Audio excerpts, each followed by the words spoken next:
Welcome to another deep dive. Hey, Today, we're stepping behind the curtain into the world of Broadway. It's often glamorous, sure, but sometimes tumultuous. And we're unpacking a recent public conversation it's captured a lot of attention. That's right. It involves three really major figures there. Yeah. Patti LuPone, Audra McDonald, and Kecia Lewis. And it's all been unfolding very publicly. Yeah, so we've gathered our sources. We've got articles from Entertainment Weekly, Variety, People, plus, importantly, a whole collection of online comments reacting to everything. So lots to dig into.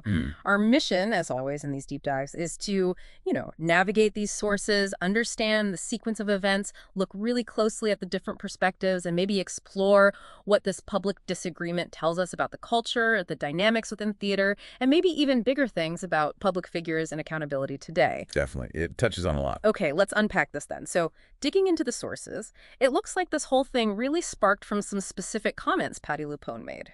In a recent New Yorker profile, right? Yeah. Exactly. Yeah, and the interview, it wasn't just, looking forward. It actually touched on a previous incident from last fall. Ah, okay. What was that? It involved Kecia Lewis. So LuPone was in a play, The Roommate. Its theater literally shared a wall, with the Theater for the Musical Hell's Kitchen, where Kecia Lewis stars. Right. And LuPone had complained about loud sound cues from Hell's Kitchen. Yeah, bleeding through the wall, a noise complaint, basically. One source mentioned it was apparently resolved. LuPone even sent flowers to the Hell's Kitchen cast afterward. Okay, so you'd think maybe that's the end of it. You would think. But later, Kecia Lewis posted a video on social media reflecting on that whole noise complaint incident. And what did she say? Well, she used some really strong terms to describe LuPone's behavior during that time. She called it bullying, offensive, racially microaggressive, rude, and rooted in privilege. Wow. Okay, racially microaggressive is a significant charge there. Very. And this is where Audra McDonald first sort of comes into the picture, according to the sources. Oh, so? She liked Kecia Lewis's social media post and reacted with supportive emojis. A pretty simple interaction, online. But it became part of the bigger story. Right, because that New Yorker profile brought it all back up. They asked LuPone about Lewis's video and about McDonald liking it. And LuPone's comments in response. That's what really blew this up, it seems. Absolutely. Regarding Kecia Lewis, the sources quote her calling Lewis a bitch. Okay. And questioning her status as a veteran, saying something like, she calls herself a veteran. Let's find out how many Broadway shows Kecia Lewis has done. She's done 7. I've done 31. Don't call yourself a vet, bitch. Oof, that's direct. And the numbers, were they right? Well, the articles actually point out a discrepancy. They say Lewis really has 10 Broadway credits and LuPone has 28. So the sentiment was there, but the specific numbers cited were off. Interesting detail. So a direct challenge to Lewis's experience, very personal. And then Audra McDonald, what was the response there? Just as pointed, really. When asked about McDonald liking Lewis's post, LuPone apparently said, exactly. It's exactly. Yeah, followed by, and I thought, you should know better. That's typical of Audra. She's not a friend. She's not a friend. That's a big statement between two legends like that. Huge. And the profile apparently also touched on McDonald's performance in Gypsy. Yeah. The role LuPone won a Tony for. McDonald just got her 11th Tony nomination for it, which is record-breaking. Right. So what does LuPone say about that? This is interesting. The sources report 15 seconds of silence. 15 seconds. Yeah. Followed by a sigh and then just, what a beautiful day. Huh. Read into that what you will, I guess. That silence feels pretty pointed, doesn't it? It's hard not to see it that way. And, this is where it gets really interesting. Because these comments, they didn't just stay in the magazine. They caused a major reaction. Yeah. Yeah, a huge reaction. Yeah. It led to this formal open letter. That became a really big deal very quickly. Published by Playbill, the theater outlet. And looking at the sources, what jumps out immediately is just the sheer number of people who signed it. Over 500 Broadway artists and professionals. I mean, that tells you something, right? These comments really struck a nerve across the community. Performers, crew, designers. And not just anyone. The sources list some big names. Tony winners like Malia Joy Moon, James Monroe Iglehart, Wendell Pierce, J. Harrison Gee. Ephraim Sykes, Jaquel Spivey, Courtney Love even. Stage and screen people. It's a substantial group, no question. And who is the letter to? It was addressed to the American Theater Wing and the Broadway League.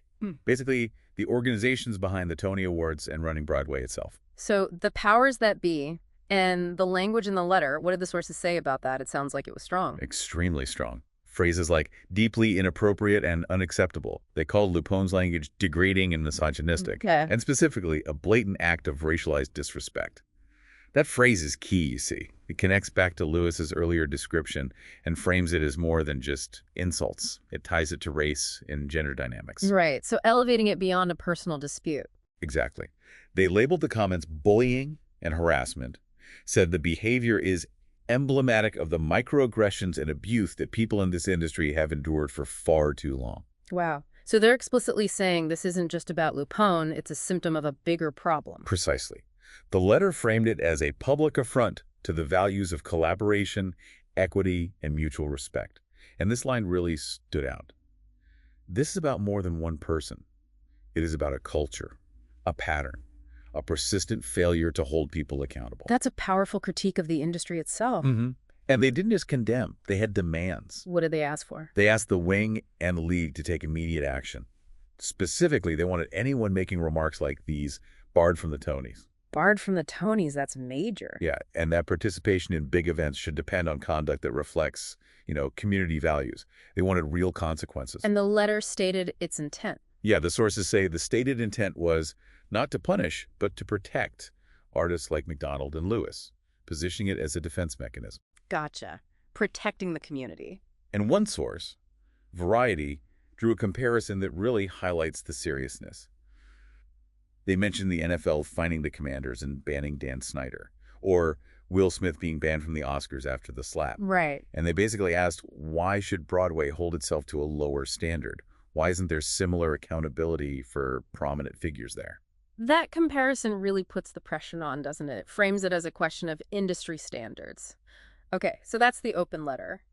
But Audra McDonald herself, did she say anything directly beyond the initial emoji? She did. She spoke about it in an interview with Gayle King on CBS Mornings. And what was her take? Well, when asked about LuPone's comments, particularly the not a friend part, she expressed confusion, really. She said something like, if there's a rift between us, I don't know what it is. That's something you'd have to ask Patti about. So basically putting it back on LuPone, saying, I don't know what she's talking about. Pretty much. Kind of positioning it as a one-sided issue, or at least one unknown to her. Did she add anything else? She did add a bit of context that maybe sheds light on the not a friend comment. Yeah. She mentioned she actually hasn't seen LuPone in about 11 years. 11 years. Okay. So while LuPone seemed to link it to the recent social media, like McDonald's perspective is, we haven't really had contact for over a decade. Exactly. It suggests maybe the connection just wasn't active anyway, regardless of this specific incident. Now, beyond the sort of official responses, the letter, the interview, there's this whole other layer. The public reaction online. Ah, yes. The comment section's always a revealing place. Definitely. And reading through the comments on the articles covering this, wow. You see the whole spectrum of opinion. It's really divided. Okay, so what are the main camps? Lots of criticism for LuPone, I assume. Oh, yeah. Intense criticism. Commenters throwing around words like petty, rude, condescending, entitled, obnoxious. Familiar territory for online comments, maybe? True, but also ill-tempered, nasty diva, bitter, classless, arrogant, elitist. I mean, the list goes on. Any specific claims or comparisons? People saying she hates when others take on her old roles, that she's known for being rude to coworkers, that she's just the problem or needs to retire. Some pretty harsh comparisons to Norma Desmond, Rosie O'Donnell, even Karen. So that side sees her comments as just completely out of line and part of a pattern? Clearly. But then you immediately see the other side pushing back. Defending LuPone. How? Some argue, she has a right to her opinion, even if it's blunt. Others strongly defend the original noise complaint, saying it was totally legitimate and not about race. They reject that racialized disrespect framing from the letter. So challenging the interpretation of the events. Exactly. Saying she's just speaking her truth, or maybe that her status means she's earned the right to be unfiltered. One comment even speculated maybe LuPone was just hurt that McDonald didn't back her up during the noise issue. An alternative motivation. What about the language used in the letter, like microaggression? How did that play in the comments? That became a flashpoint, too.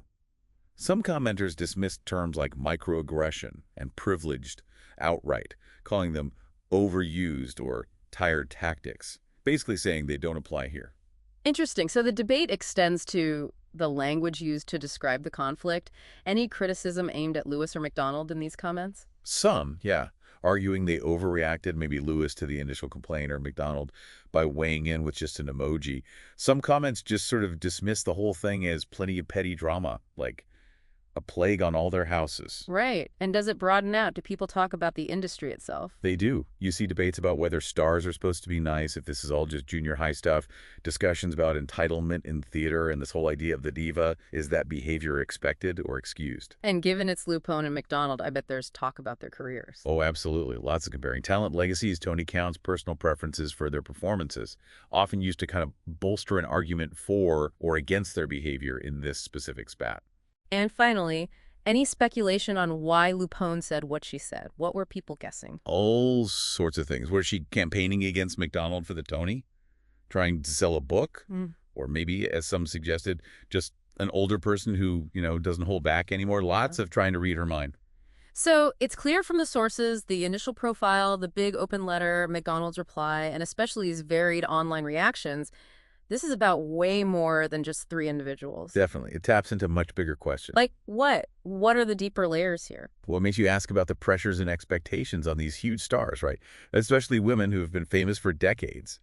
How does that status interact with changing expectations about behavior? Yeah, and how does an industry like Broadway, which talks a lot about community, grapple with power and accountability, especially with figures who are seen as institutions themselves?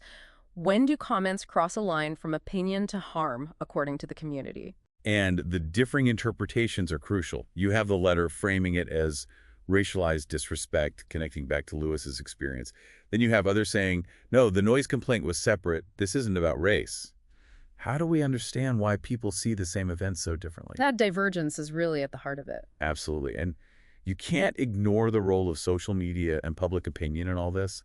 How it amplifies everything, frames the narratives, and turns what might have once been insider gossip into a huge public debate about the industry's soul, almost. So we've taken quite the journey through these sources, from those initial comments in the New Yorker profile To that really significant open letter from hundreds in the community. Audra McDonald's careful response. And then wading through that torrent of diverse, often passionate public reactions online. Yeah, we've really tried to unpack the key events, lay out the different, often conflicting perspectives presented in the sources themselves. From the strong accusations in the letter to the wide range of defenses and critiques in the comments. And touched on some of the broader implications that these sources bring up about Broadway culture, accountability, and how public figures navigate conflict today. It really reveals these underlying tensions, doesn't it, between, say, legacy and evolving values, between perceived entitlement and the growing demand for a more respectful, equitable environment for everyone. Absolutely.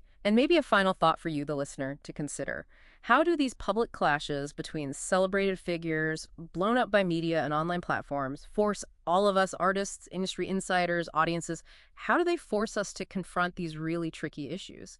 Issues like professional conduct, who gets held accountable and how, and the sheer difficulty of interpreting intent versus impact when it all plays out under such a bright public spotlight. Something to definitely mull over.